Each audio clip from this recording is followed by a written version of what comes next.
I hope it works. Can you see that? Yes. Yeah. Okay, thank you very much.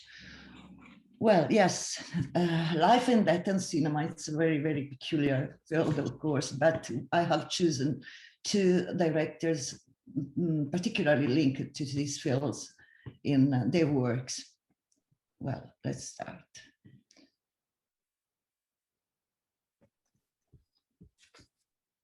Let me show you this short movie, one of the first movies in the history of cinema. The relationship between food and cinema dates back to the dawn of the history of the seven art.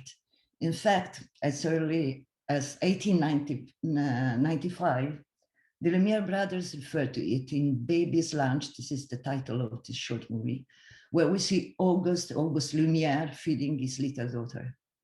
From that very first moment, there have been countless films that have shown how food can become a symbol of the individual's condition and the driving force behind his actions, a metaphor for the primary instincts of the human being and a connecting element in the order of social rules.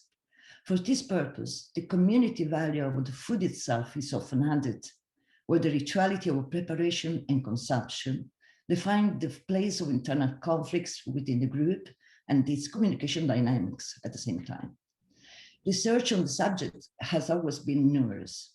Important philosophers, anthropologists, sociologists, as well as historians and film critics have been dedicating their studies to the analysis of how food permeates every cultural aspect of contemporary life.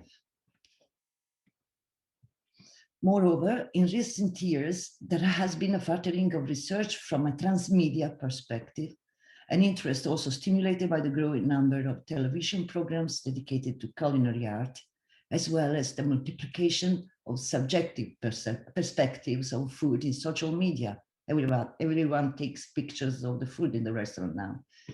As recently pointed out by three Argentinian scholars, the studies conducting until today have focused in particular on a few areas from which a general classification of films on the subject derives. The first group includes those films in which food becomes a symbol of social differences, like in Buñuel's Discreet Charm of the Bourgeois. It's so difficult to pronounce, Bourgeois, I suppose, and Gabriel Axel's The Feast of Babette. The second group refers to films in which dishes serve to enhance certain feeling, a category which would include, for example, Eat, Drink, Love by Ang Lee and Como Agua para Chocolate by Alfonso Arau. Finally, the third group includes titles in which gastronomic personalities stand out, as in the case of Julie and Julia by Nora Ephron. While the three scholars suggest to also contemplate a fourth category dedicated to the representation of eroticism in gastronomy, I would add a further classification that implies the very close relationship between food and death and the dynamics of cruelty that link them, a sphere which also includes famous films such as Pier Paolo Pasolini's Salò and Peter Greenaway's The Cook, The Thief, His Wife and Her Lover. The two films analyzed in this panel, namely La Grande Abbuffata by Marco Ferreri and Tanpopo by Itami Juzo, can be traced back to all the categories just examined. Moreover, both directors, almost the same age and who died in the same year in 1997, have often resorted to the symbolism of food in relation to the socioeconomic sphere in their filmographies. La Grande Abbuffata tells of a group of friends who retired to a Parisian villa with the intention of committing suicide by eating until they die. Ugo is a cook, Michel a television producer, Marcello a pilot, Philippe is a magistrate. The men are joined by three prostitutes who, however, will leave the villa before their death out of disgust for the excess of foods and physiological functions of the men, and by the teacher Andrea, the only woman who will remain to accompany their path towards death. I would like to show you the trailer of this movie.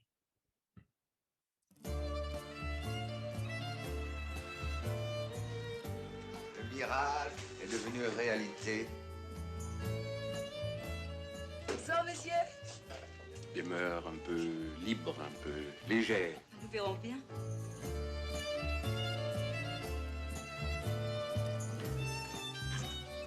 Non, mais personne ne veut de mon couillard.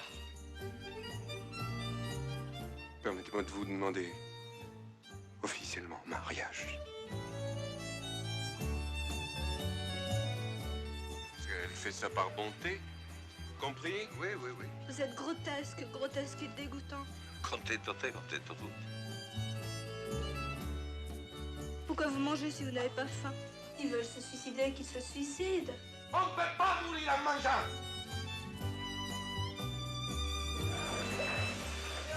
Toi, tu mets des rondelles d'œufs. Parce que les œufs, selon les juifs, sont le symbole de la mort.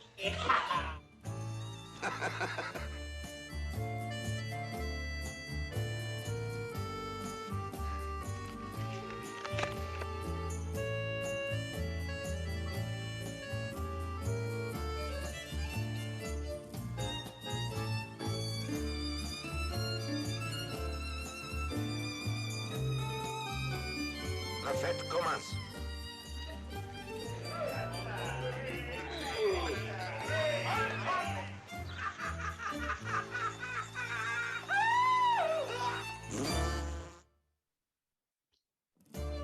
I'm sorry.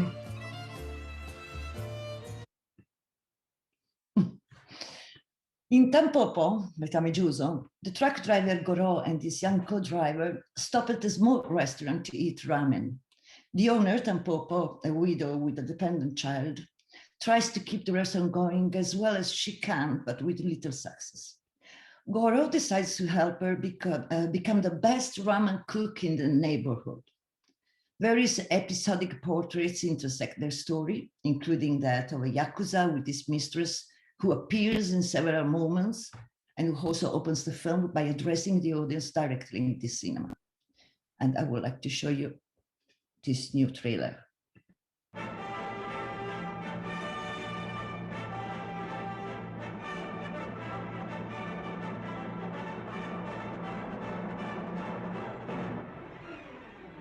ラーメンウエスタンって何のこと？ある町にふらりとやってきた男がラーメン屋の美しい未亡人を助け、その店を町一番のラーメン屋にして去っていく物語。つまりチェーンのラーメン版。それがタンポポだ。なんだ戻せ。できるまで何でもやるぞ。ずらり勢ぞろいした色とりどりの男。フルーツアラモードみたいな。そして可愛い女たち。うわー。蓋を開けると美味しそうな男と女がぎっしり詰まっている。幕の内弁当みたいな。それがタンポポだ。鴨南蛮、エビの踊り、北京ダック、チャーハン、生牡蠣、オムライス、ゆり根の味噌汁、焼肉、納豆、スパゲッティ。ものすごい食欲。どこに行くんですか？こっち。何するんです？ここから覗いてごらん。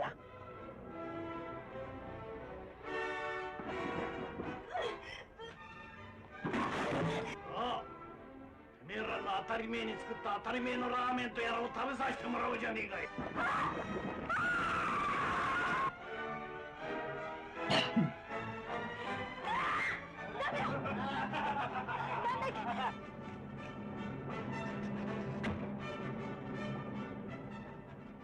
初めての本格食べ物活劇タンポポ。お腹を空かせて見に行こう。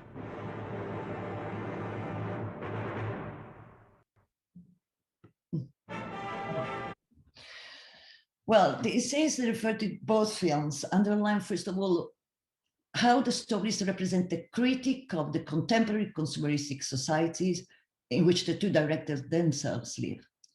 In the first case, the idea is reinforced by the decadent atmosphere in which the story unfolds, while in the second one, the director opts for a parodic solution. Beyond the different approaches, the voracious and neurotic appetite translates the nausea towards excess of consumption, therefore towards the altered idea of life itself, where food represents at the same time an element of pleasure and disturbance. Furthermore, in the case of Tanpopo, everything is amplified by a continuous reference to Western elements, which now always spread and mixed with traditional and native ones, contribute to emptying the spiritual sense and making society more materialistic. Cooking and eating thus become rituals emptied of their ancestral functions and shown as an exhibition of appearances, elaborated in their meticulous preparation and consumption. The refinement of the dishes are continuously enunciated in their characteristics. For example, in a scene from Tanpopo, a ramen expert explained to his pupil that in order to test the dish properly, he must follow some basic steps. First, observe the bowl to appreciate the harmony of shapes and aromas. Caress the surface of the food with the chopsticks. Gently dip the meat in the broth, apologizing to the pork because it will have to wait before being eaten. Finally, start with the ramen, looking at the meat with affection. Similarly, Le Grande Abbuffata exposes with great care the presentation of the ingredients and the stages of preparation of the dishes, especially that of the final course prepared by Ugo, which later becomes an instrument for his own death. Food, therefore, becomes a simulacrum of the use of the senses.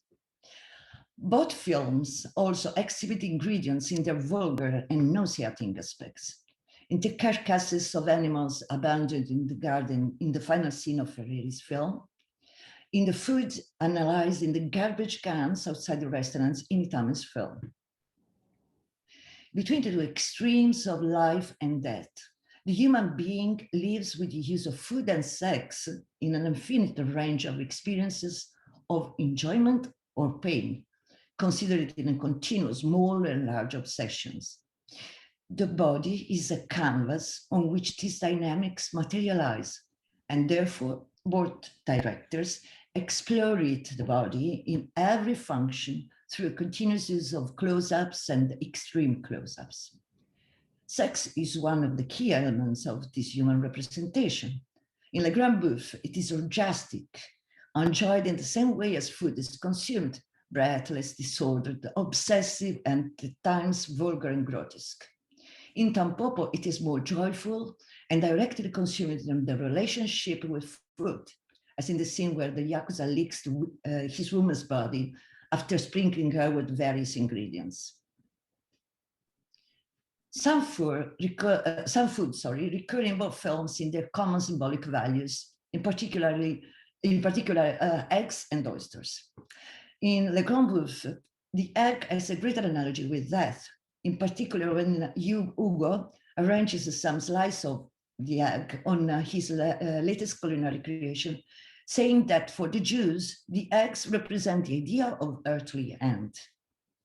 In Tanpopo, the Yakuza in this part in a rich orgasm by passing a yolk from mouth to mouth, as we have seen in the trailer, an erotic symbol often used in Japanese culture to indicate the thin thread that unites life and death. Just think at The Realm Senses by Oshima Nagisa, one of the most famous films on the arguments. Oysters, well, oysters in turn are the voluptuous sign of an erotic alteration. In Ferreri's film, Marcello and Ugo compete for who eats the most in a short period of time, indicating the unbridled consumption to which they expose all their forms of pleasure. In Itami's film, on the other hand, the Yakuza approaches an adolescent oyster fisherwoman. The girl opens an oyster for him, which nevertheless cuts his lip, which then bleeds, staining the oyster itself, and with pleasure, it is the girl who hits it, thus reversing the canonical roles of sexual possession. Preparing food, then creating pleasure, is a male prerogative in both films as in society. And you may reaffirm that I ironized in both movies. In Ferreri's film, speaking of Andrea, Ugo says, she's also good at cooking. Then the teacher from Tanpopo says, I never thought that a woman could become a good ramen cook. The woman actually provides a primary need for food through breastfeeding an image strongly present in both films. Le Grand Bouffe introduces us to Philippe, subjugated by the breast of his childhood nurse, who later becomes also his lover. For him, a diabetic, and who is in the end the only survivor in the group of friends, that will come through the excess of sugar in the big dessert with the shape of breasts that Andrea herself has prepared for him, as you can see in the image here. In Itami's film, after an initial fight, Goro regains consciousness in the arms of Tanpopo, who brings his head closer to her breast. And in the ending, after the killing of the Yakuza and Goro's departure by his truck, the camera slowly slides towards a bench where a woman sits breastfeeding her baby, the one in the picture on the right. A continuous process of life and death where the woman mother represents, in a certain sense, an exterminating angel who has the task of opening and closing the cycle of existence. The two films use a precise aesthetic of cruelty that intersects various moments of the narrative with grotesque tones. In Tanpopo, for example, in one of the erotic scenes between the Yakuza and his woman, we witness the agonizing end of some dying shrimp in the plate odoriebi, live shrimp in an alcoholic infusion, still alive, of course, that the man places on the woman's belly and from which movement she gets pleasure. In another scene, an elderly man in a restaurant risks suffocating by eating mochi, and Tanpopo literally saves him. Then the man, in gratitude, offers her a turtle cut by the cook while it is still alive and making it bleed and agonize. The Grande Abbuffata exhibits even more clearly the body in its extreme vulnerability, and the grotesque aspect in that. During the first evening at dinner, the upper image here in the slide, the four friends, while they eat, look at erotic slides of women from the early 20th century projecting onto the wall. But Marcello notices how it looks like a funeral, since all those women have long since died. The bodies of Marcello and Michel themselves, after their death, are exhibited from the window of the freezer door in which their corpses are hung so that they do not decompose.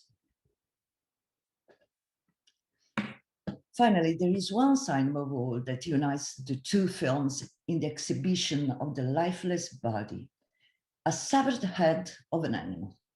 It is shown by Michel in Ferreri's film when supplies of meat arrive and he wields a calf's head, anticipating the group's own design of death.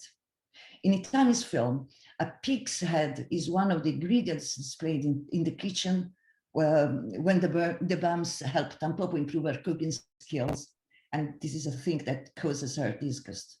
But it is above all in the film's final scene when the Yakuza is seized in the street by the gunshot that it is very, very present. His woman reaches him while he is still agonizing among some statues that depicts boar heads. And the couple's last words are served to explain how boars are cooked in the mountains. So it's completely related to food and that again.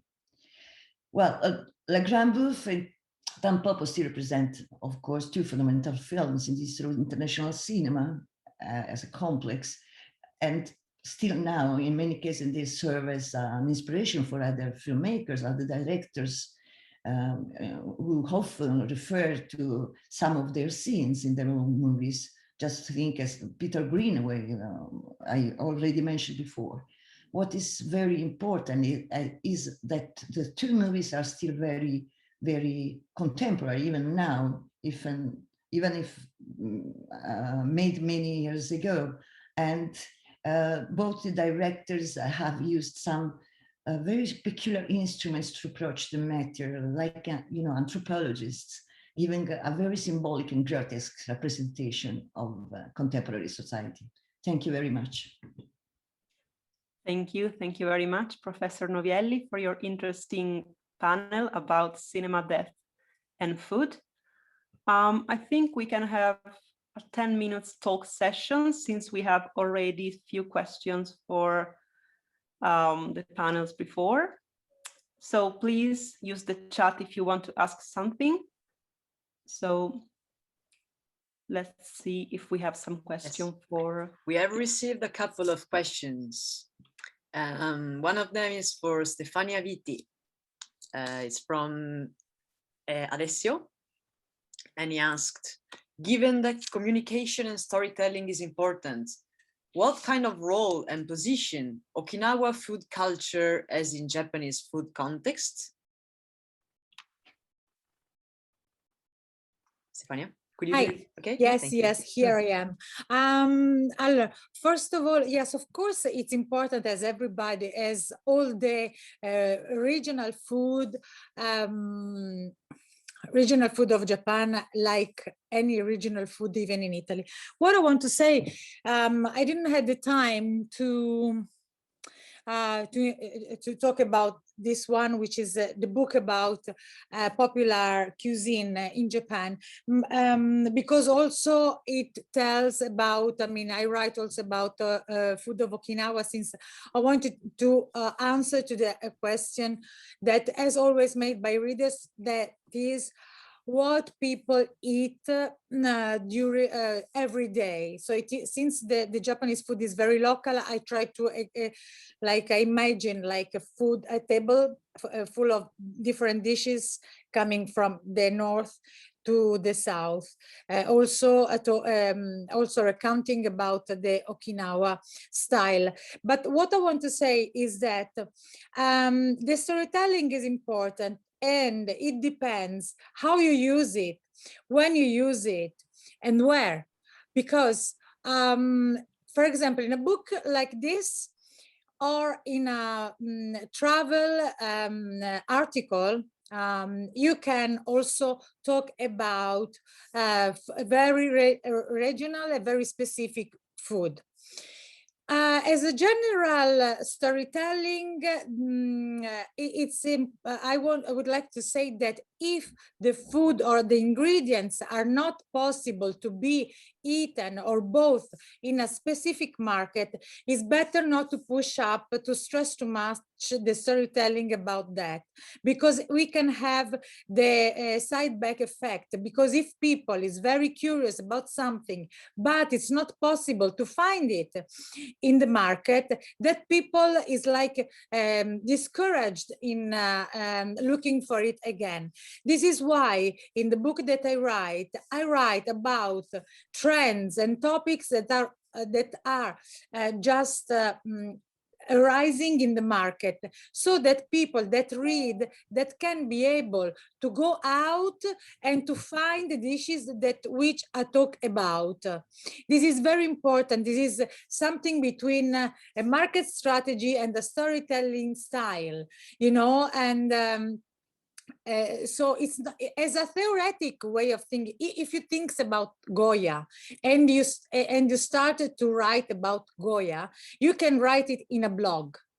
You can write it in a but not in a general magazine, for example. So it depends the medium that you use to talk about these specific issues. Thank you very much. And the next question is addressed to Niccolò Geri. Professor Geri, are you still here? Is it okay for you? Yes, I am. Thank you. Thank you. So we had a demand, we had a question about sushi demand in South Italy. So at the beginning, the sushi boom began in Milan, in Rome, in big cities. But now, it's expanding all over Italy, and the demand for sushi increased in South Italy as well. Yeah, the question was, could you please explain the reasons behind this? Share your opinions on this. Well, it's hard to find out only one cause of this movement, But for example, I can talk about my experience. I studied in Venice at Foscari University, and I moved to Venice in 2008. And in my town, which is a very small town on the coast of Tuscany, there was just in that period one Chinese restaurant. Then, when I moved to Venice, I found out a lot of Chinese restaurants, and in particular, I was surprised by the presence of wok sushi. So the first restaurants in which you can pay a fixed price for a menu, and you can eat whatever you want. So the typical all-you-can-eat restaurants that now are spread all over Italy. So I think it's just a question of time and movement of people. Probably movement north-southward are most often than south to northward. So I think maybe a lot of people studying, working in north, but coming from south or from middle Italy as me, once they had that experience in North Italy about that, they said, oh, why cannot we eat sushi in Sicilia, for example, or in Naples? Why there are not so many all-you-can-eat sushi chain restaurants or Japanese restaurants? So maybe the consumers itself forced the market to change in that regions as well as in my area. I don't know if I answered the questions. This is just an opinion and not maybe a truth, maybe a part of the truth. Thank you very much. You're welcome. Thank you. Thank you. Thank you. Do we have some other questions?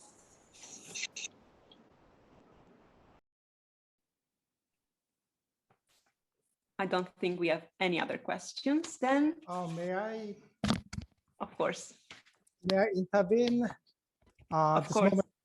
I'm Masuni Shibayashi, director of the Japanese Culture Institute in Rome.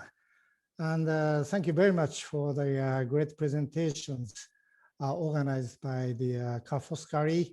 And Professor Novielli invited me to make a presentation today, but due to my time constraints, I'm not ready to. I was not ready to prepare anything. I'm very sorry about that. But anyhow, it was very interesting, and let me just ask. This is not a question, but the observation. But at the end of the Mr. Gerald's presentation, the one picture shown of their reference, and but it was only 1 second and I couldn't just see it, but I just took a glance at the first book written by Theodore Bester, who is the anthropology professor of the Harvard University. He's a sort of pioneer of the disseminating sushi or the Japanese food culture, especially. He wrote a very big book of the tsukiji after his field work of the tsukiji for the 15 years.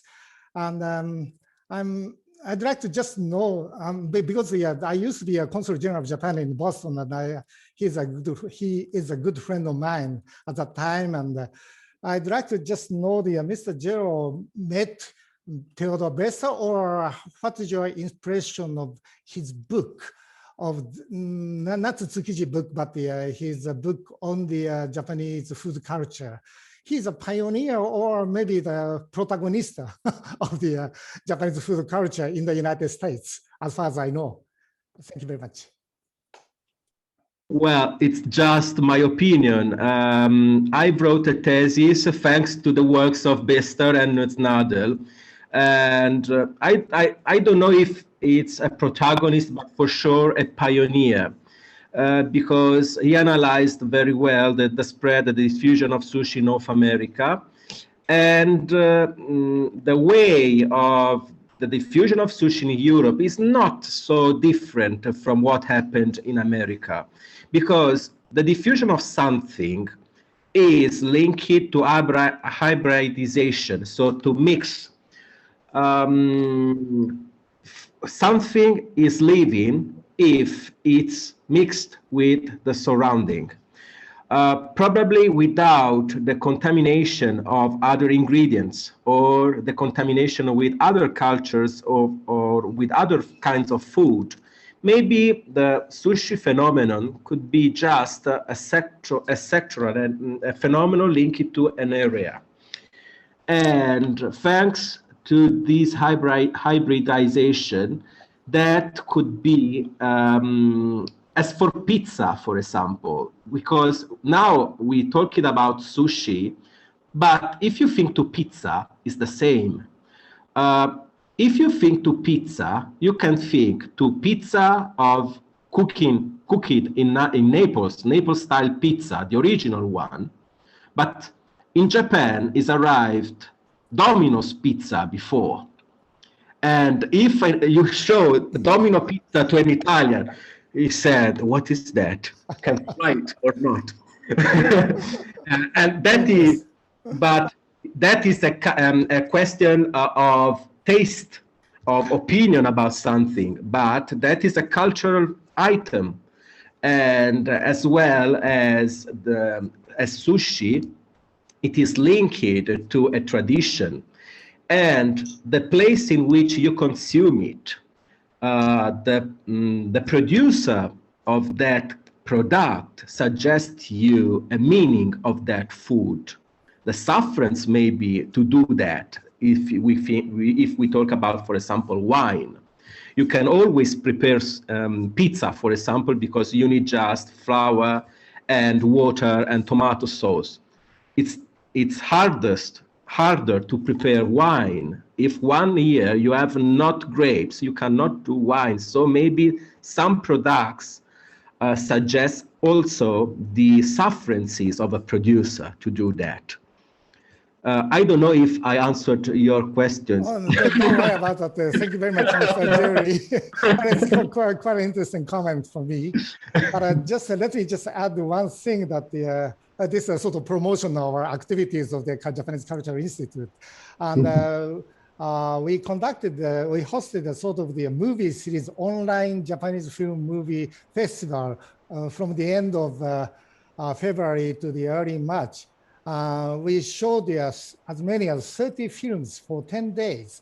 And one of them is the Tsukiji film. It's a sort of documentary for 1.5 hours. And Ted Besta is coming out in the movie, and he just showed the function of the Tsukiji market.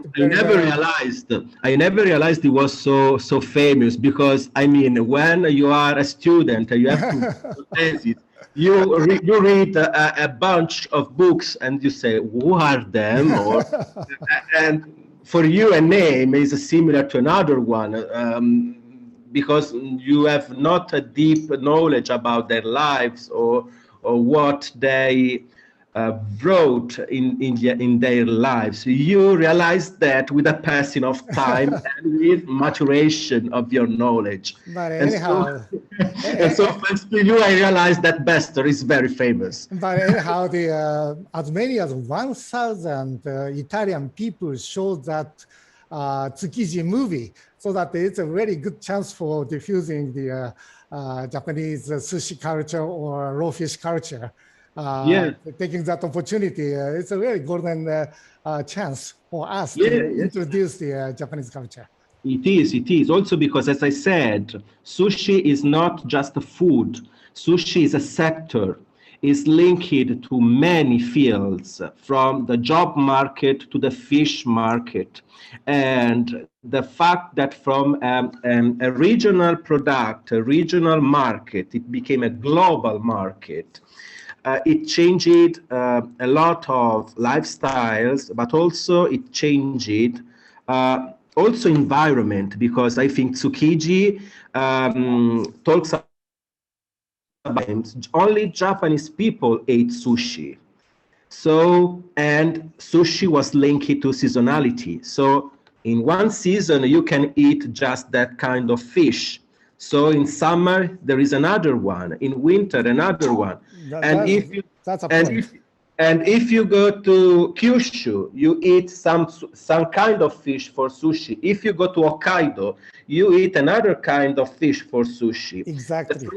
The problem is that in Italy, the big part of sushi restaurants are chains restaurants, and you find all year long the same menus with the same. I'm very sorry to hear about that. Only tuna and salmon and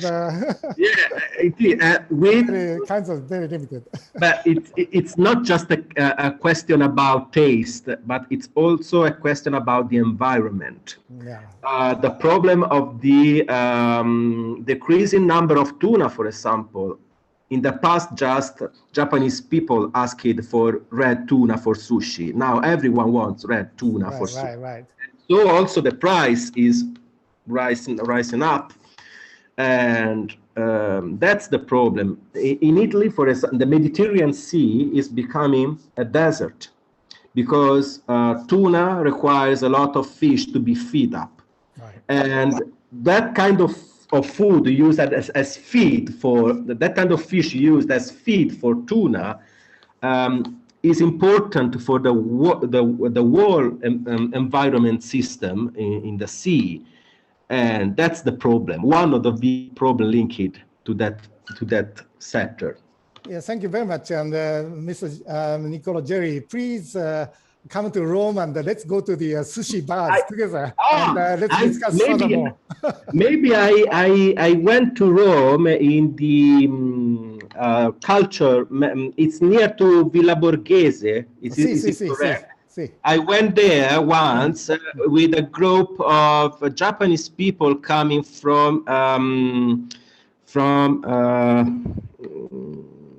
Kyushu. For the first, the anniversary of the first embassy to the Pope 5-6 years ago. And then for the 100 years of friendship between the Kingdom of Italy and the Japanese government. Maybe 150 years ceremony. 5 years ago. 2016, yeah. 5 years ago. 2016, yes. 150 years only. So I want to go there again. Come to my institute again. I like Rome and I like that place too. I'm sorry to intervene and sorry to take a lot of time. No one is speaking, so. Thank you very much. We have just a quick question for Stefania Vitti. She's still here with us. Yes. I'm here. We are here. So the question is there any sign of interest of potential market of Japanese tea in Italy? Not only matcha or tea ceremony, but sencha tea or more of daily habit of drinking Japanese tea or pairing with food? This is very interesting. I am going to publish soon on April 8th my new book, which is about tea, culture in Japan and pastisserie of Japan and sweets from Japan, which is not only mochi, but all the sweets also, I mean, castera, everything, and also ampan, the bakery. Now, just to say that things are moving. Of course, the first wave is related to matcha, that is becoming something very popular and is going to change as ingredient, also having an effect on our Western sweets that, you know, maybe some of you knows that there is now the tiramisu, matcha tiramisu or tiramisu alteverde, or there is also the matcha and the matcha ice cream. as together, you know that there is also some, it's starting the way of the pastisserie from Japan. There is a famous pastisserie in Rome, based in Rome. Now there is also in Milan that is producing and creating only it is specialized on Japanese sweets. And together they sell also, they make taste and they propose a selection of other teas. For example, bancha, sencha, and so on. From this to say that we can have a wave of a market that from matcha can spread to other kind of teas maybe is a little bit early, but what we can say is that of course things are moving also on this section. Also, for example, there are some famous hotels like Bulgari hotels and that use Japanese high level tea, of course green tea and so on. So you know, things are slowly moving, and this is the reason why that I'm going to publish a book on these issues, following the storytelling and the market. Thank you very much. Thank you very much, Stefania, for your answer. Thank you. Thank you. So I think for today, the webinar is over.